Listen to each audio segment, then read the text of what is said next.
Yo, what's up?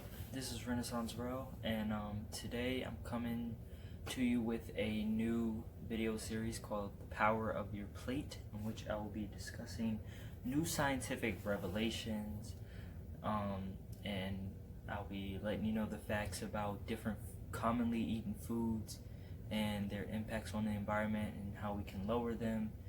And I'll also have a little bit of health mixed in there too, and how these foods affect your health.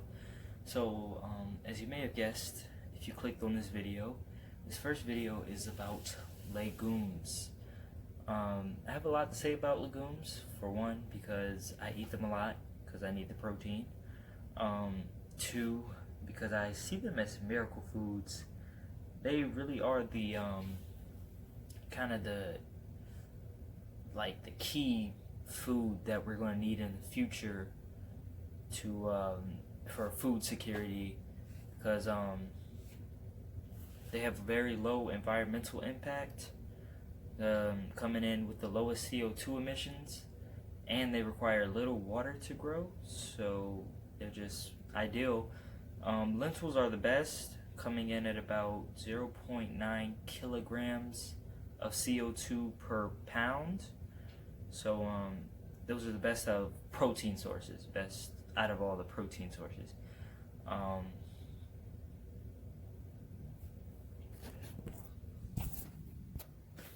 So I see there's one environmental impact I forgot to mention, beneficial of course, about legumes, and that is the nitrogen fixation and the effect they have on the soil. So legumes are great plants for the soil. They actually put nitrogen back into the soil. So you can think of the three sisters. What is it? Beans, corn, and squash, or something like that. Don't roast me if that's wrong, but I think that was it. So yeah, beans are great in that aspect too. But back to the health standpoint. So beans have been touted basically as the number one longevity food, and well, no, they haven't been touted. They've been studied and shown to be the number one food for longevity, and we see that in blue zones, and the Japanese or the Okinawans eating their soybeans, the Akarians eating chickpeas, and down in Costa Rica, that blue zone, they eating the black beans. But what's consistent with all of them is they're eating some sort of bean, and we don't eat enough in America. Some they eat about 4 times as much of us out in the blue zones. So if we increase our legume intake, lifespans would increase dramatically, and we would have a lot less health expenses and less need for health care, which is extremely expensive in the U.S. Legumes also contain a very high amount of resistant starch, which is a type of starch that isn't digested by the body, goes straight to your colon, poop it right out. But this makes them this makes legumes ideal for diabetics, because you get a very slow release of they're digested very slowly, so you get a very slow release of the sugars into your bloodstream, instead of eating a piece of candy and your blood sugar just spikes up, goes right down. You get it for hours. You get the sugar in your blood for hours. You know what I'm trying to say.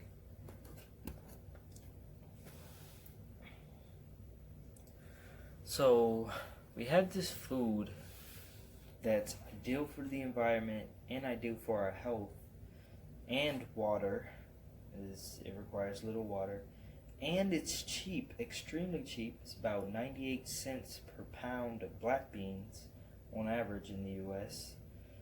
So why aren't people eating them more in the US? Well, one is because, I'll admit, they are pretty boring. We need the government to find ways to spice them up and include them in commercials. You'll never see, because they're so boring, you'll never see them in a commercial like you'll see chicken commercials. You'll never see eat more beans, but we do have commercials that say eat more chicken. You know what I'm saying? So yeah, that's for one. Two is the flatulence that you get when you eat legumes. I'll admit, I still deal with this. I've been eating a lot of legumes in my diet for over a year now, and a lot of doctors like I won't even say any names.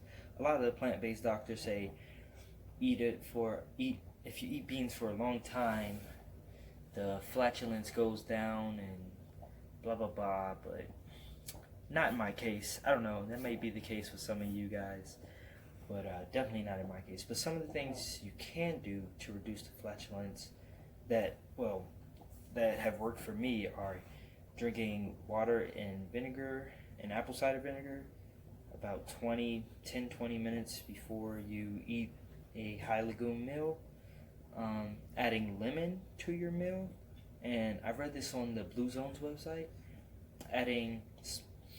speaking of flatulence,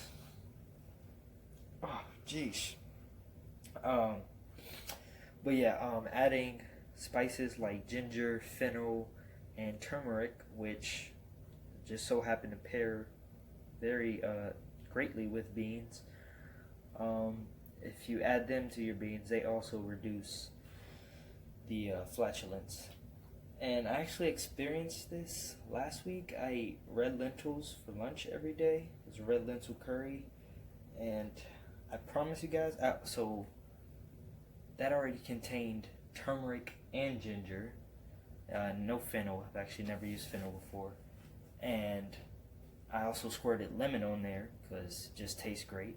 So I had a meal that tasted great, and I promise you guys, somehow, some way, I didn't fart at all. It's either red lentils are the bomb and don't make you fart, because I don't get the same experience with other lentils or other beans, or adding lemon, ginger, and turmeric to your beans it's true stuff. But I mean, if you're having problems, you can try those things out. Another option for reducing the flatulence would be taking Beano, which is a digestive enzyme that the body does not produce on its own, and it has been proven to reduce gas. I should probably try it. Never tried it before. Yeah, that's another thing you can do. And a lot of doctors say, the plant-based doctors say the soaking will reduce the gas. Not that, no. It hasn't happened for me. Like I said, I've been eating like this for over a year now, and it just hasn't happened. But it's getting better by the day as I find out these new tricks and tips that help reduce the gas. But anyways, that's enough about me. So the main takeaway from this video should be, if you're not already eating a lot of legumes, eat more, and you'll be not only be helping yourself, but you'll be helping the environment, and you'll also be helping your wallet. Save more money when you eat beans instead of meat and other sources of protein. That's it. Feel free to comment your thoughts down below, like, subscribe, all that good stuff.